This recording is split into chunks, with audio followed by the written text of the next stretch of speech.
Tejgaon college প্রশাসন মিলে, Tejgaon college প্রশাসন এবং একটি দল মিলে যখন তেজগাঁও কলেজকে কবজা করে ফেলেছে, তখন আসলে আমরা আমাদের জায়গা থেকে সরে গিয়েছিলাম। তো সেক্ষেত্রে আমরা বলতে চাচ্ছি, বাধ্য করা হয়েছে। তো সেক্ষেত্রে আমি বলতে চাচ্ছি, আমরা আসলে তেজগাঁও কলেজের ছাত্রাবাসে কেউই থাকি না। সেখানে ইন্টারের শিক্ষার্থীদেরকে জন্য তেজগাঁও কলেজটাকে ছাত্রাবাসটাকে বরাদ্দ দেওয়া হয়েছে। কিন্তু যে আমরা 5 তারিখের পর থেকে যেটা দেখেছি, সেখানে ইন্টারের শিক্ষার্থীদেরকে বরাদ্দ দেওয়া হলেও সেখানে বিভিন্ন রাজনৈতিক দলের নেতাকর্মীরা সেখানে বিভিন্নভাবে আড্ডা দেয়। সেখানে আড্ডার একটা অভয়ারণ্য, মাদকের অভয়ারণ্য করে তুলেছে।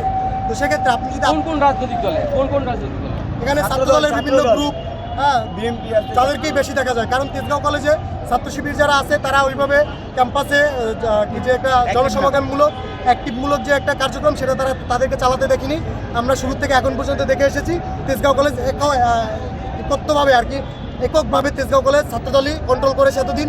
তো তার প্রেক্ষিতে তারা বিভিন্ন জায়গায় বিভিন্ন সভা সমাবেশ আয়োজন করেছে।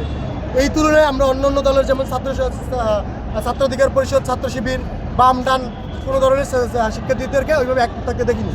তো হলে যে ঘটনাটা ঘটেছে সেটা খুবই নির্দায়ক। তো সেক্ষেত্রে আমরা যতটুকু বাইরের থেকে জানতে পেরেছি, তেজগাঁও কলেজে মাদককে কেন্দ্র করে তারা এখানে যে প্রতিদিন একটা মাদকের আসর বসত, এটা প্রমাণিত, সবাই জানে, সবাই বুঝে। কিন্তু যে এখানে দেখা যাচ্ছে যে দুই গ্রুপের মাদকের একটা সিন্ডিকেট নিয়ে এরা সংঘর্ষে জড়ায়। সেই সংঘর্ষেরই শিকার হয় আমাদের ছোটো ভাই সাকিব। তো সেক্ষেত্রে আমরা আসলে হলে না থাকার কারণে ওইভাবে সরাসরি কাউকে দোষারোপ করতেছি না। এক্ষেত্রে আমরা তেজগাঁও কলেজ প্রশাসনকে বলতে চাই, দল মত নির্বিশেষে সন্ত্রাসীদের কোনো দলীয় পরিচয় হয় না।